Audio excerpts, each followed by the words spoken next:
Este 12 de abril son las elecciones en el Perú y si bien es cierto existen muchos candidatos, hay solo tres que se encaminan a obtener el triunfo en las elecciones presidenciales. Ya vimos el perfil de uno de ellos y ahora los invito a ver el perfil de la única candidata mujer de esta trilogía que está analizando America's Quarterly respecto a las elecciones en el Perú.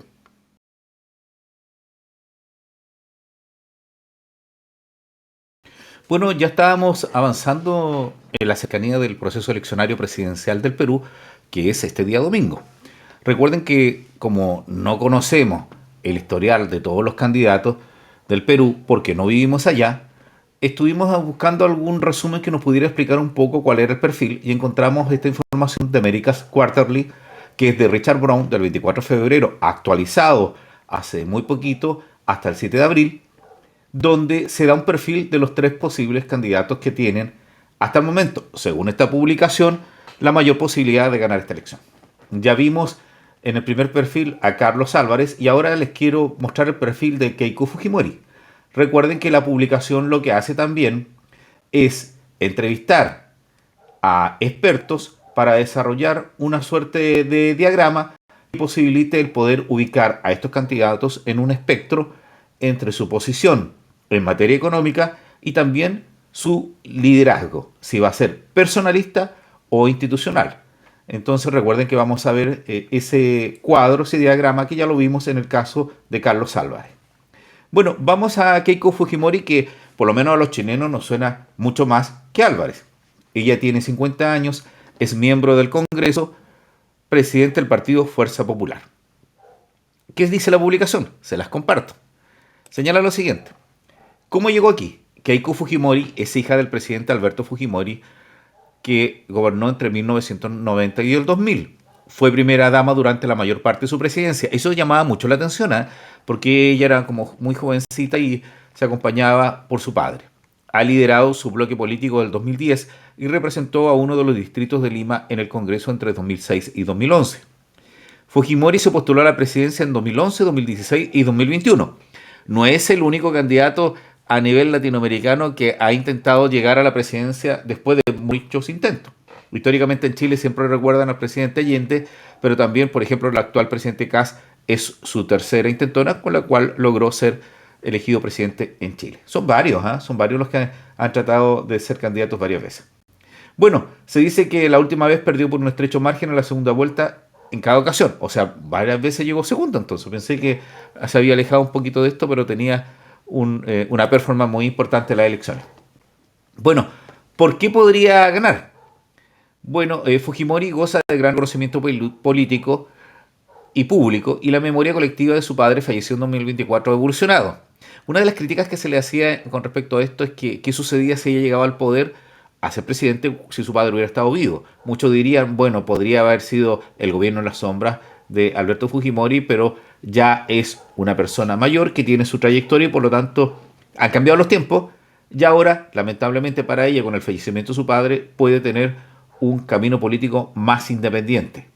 Su padre fue condenado en 2009 por cargo de sobornos, escuchas telefónicas ilegales y crímenes de lesa humanidad en casos distintos. Recuerden que la extradición se produjo desde Chile. A nosotros siempre nos llamó la atención porque estábamos en la universidad concluyendo ya los estudios, por qué Alberto Fujimori aterrizó en Chile para de ahí iniciar el proceso de extradición. Se supone que hubo una estrategia, tal vez una negociación, y se pensaría que se daban mayores posibilidades, desde el punto de vista de él, de transparencia para este proceso y que no fuera tan politizado. Como uno podría entender que podría haber sido la experiencia que él suponía que iba a tener en el Perú si llegaba directamente desde el Japón, porque me acuerdo que se había ido al Japón. Sigamos viendo qué dice. Sin embargo, también se le recuerda por su lucha contra la hiperinflación, el crecimiento económico, la represión de insurgencias violentas, claro, acuérdense esto de la Embajada del Japón, y la expansión de programas sociales. En medio de los altos índices de criminalidad y la prolongada inestabilidad económica y política actuales, el recuerdo de su mano dura, que ella promete emular, aunque dentro de los límites democráticos, cobra mayor relevancia. Sí, porque ya habíamos visto que lo que quiere la comunidad, especialmente porque las informaciones que entrega America's Quarterly, era de que una de las cosas que aspira la comunidad del Perú es tener mayor tranquilidad y bajar esos índices de delincuencia.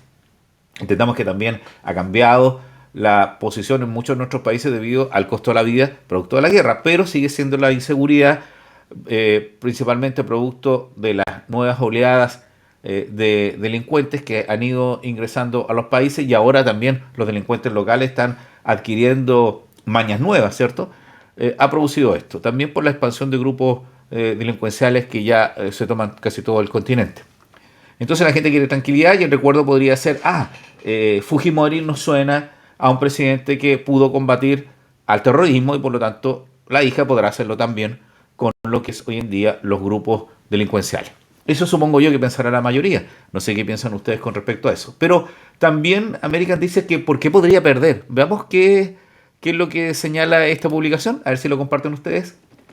Algunos votantes conservadores que ven con buenos ojos a Fujimori podrían optar por votar por otros candidatos de derecha por pragmatismo. ¿Por qué por pragmatismo? Dadas sus 3 derrotas consecutivas en la segunda vuelta. Que era la sensación de que podría volver a perder. Bueno, esto también, piensen que yo estoy en Chile, en Temuco, a 680 kilómetros de Santiago, lo miro con los ojos de las elecciones que hemos tenido en el país. Tuvimos una candidata, que es Evelyn Matei, que era nuevamente candidata, y para algunos quedó la sensación, supongo yo que del bloque de derecha que ella representaba, que cuando comenzó a bajar esa encuesta se iba a repetir la historia de que no iba a ganarle a candidato o a la candidata en este momento que era de la centro izquierda, ¿cierto? Entonces muchos tienen que haber mutado y cambiado y por eso hubo un crecimiento tan importante de los otros 2 candidatos de derecha y de este tercer candidato que es independiente, que representaba al Partido de la Gente, que es Franco Parisi. Entonces puede quedar la sensación en algunas personas que ven con buenos ojos la candidatura que en realidad no quieren perder. Yo creo que esta es una cuestión que es muy típica de nosotros en Latinoamérica, que hay mucha gente, que es la gran masa electoral, que vota por aquel que ha escuchado que va a ganar. Uno dirá, no, pero la gente tiene que votar por los programas, las trayectorias, la historia de vida, pero en realidad es un grupo minoritario los votantes. Los votantes principalmente votan o deciden su voto, yo creo que en el momento en que van caminando a la urna o los días anteriores. ¿Mm? Porque ese voto duro que la apoya a ella como a los otros candidatos y conoce su trayectoria, conoce sus opiniones, es muy bajito. Hay que ver qué nivel de influencia tiene. Entonces, puede ser, puede ser que se piense de que votar por ella pueda significar perder nuevamente, como dice la publicación. Tras 3 décadas en la escena política, sigue continuando, se ha convertido en una figura polarizante. ¿Por qué polarizante? Fujimori estuvo en prisión preventiva durante 16 meses, acusada de blanqueo de capitales procedente de donaciones ilegales para su campaña electoral procedente de Odebrecht, me cuesta pronunciar esto, pero es conocido por todos, ¿cierto? Porque esto permeó a todo el país. Aunque el Tribunal Constitucional desestimó el caso en octubre del año pasado por motivos procesales, ella y su partido también estuvieron implicados en el escándalo de corrupción judicial conocido como White Collar. No lo conocía, que sacudió al país en 2018 y se enfrentan a nuevas acusaciones de financiación de campaña a partir de 2021. Si bien ella no ha sido condenada por ningún delito relacionado y niega haber cometido irregularidades, algunos en relación con todas las actuaciones en su contra.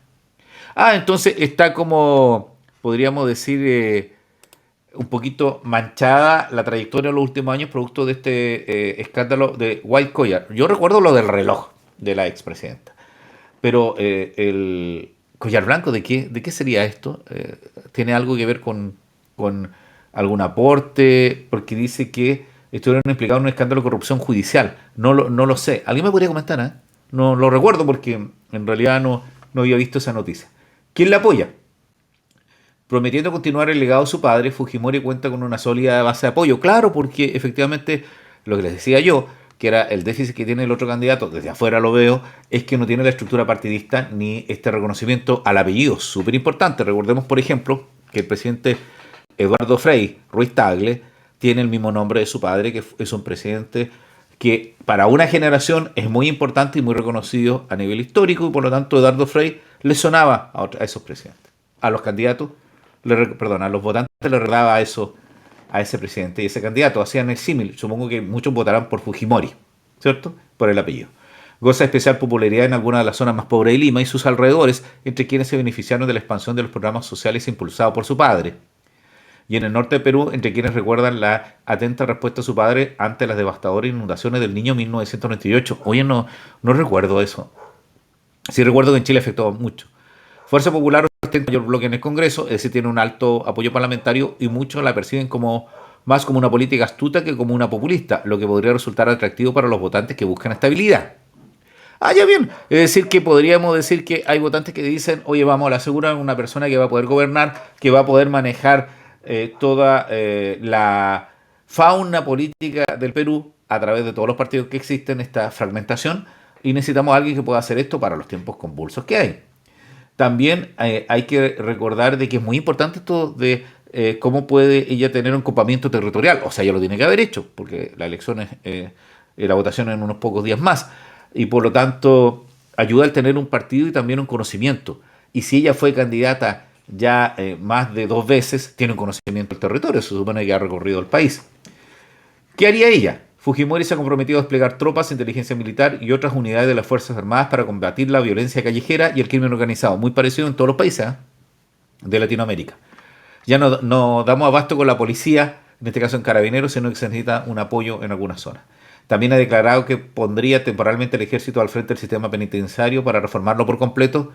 Sí, tienen muy pesados los gendarmes o la policía carcelaria ese trabajo, y es muy fácil la corrupción con los precios y los sueldos en realidad que reciben. Qué terrible para familias de aquellos que cuidan las cárceles. ¿Cuántas amenazas recibirán? Quizás no son corruptos, pero pueden ser muy amenazados producto de que te va a pasar algo fuera a ti o tu familia por parte de los delincuentes.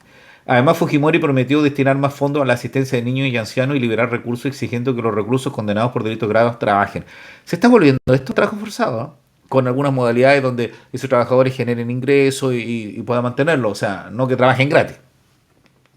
En la introducción de su programa político aboga por una desregulación radical. ¿Eso es para acelerar las inversiones?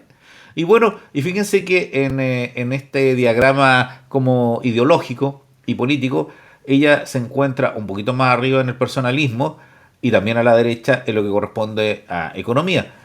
¿Se dan cuenta ustedes? Si lo comparamos con el candidato anterior, van a ver que Álvarez está aquí entre el 2 y el 4 y está mucho más arriba, pero también en la misma zona de la economía. Es decir, que sería una candidata también de derecha, pero con más personalidad. Pero es que dirige un bloque político, ¿cierto? Y por lo tanto, ha logrado, entiendo yo, tienen que haber habido disputas para que ella pueda haber sido candidata. O sea, también hay que tener coraje. Y sumado también a que es muy difícil ser mujer y ser candidata. Tiene mayores problemas, ¿cierto? Como la política normalmente es muy machista. Bueno, y este es el análisis. Y en el próximo video vamos a hablar de Rafael López Aliaga, que es el exalcalde de Lima. Pero por ahora hemos hablado de Keiko Fujimori, muy conocida por los chilenos, ex miembro del Congreso, 50 años, se ve bien para los 50 años, presidente y partido de Fuerza Popular. Y dice que el objetivo es liderar y rescatar a Perú de la violencia. ¿Qué opinan de Keiko Fujimori? ¿Votarían por ella? Acuérdense que hay una encuesta que puse ahí para que me indicaran por cuál de estos 3 candidatos votan y qué opinan de los comentarios que hace esta publicación de America Quarterly respecto a los 3 candidatos que están mejor posicionados en la encuesta para ser presidentes de el Perú. Soy Edgardo Lovera, no se olviden comentar. Vamos por el próximo video.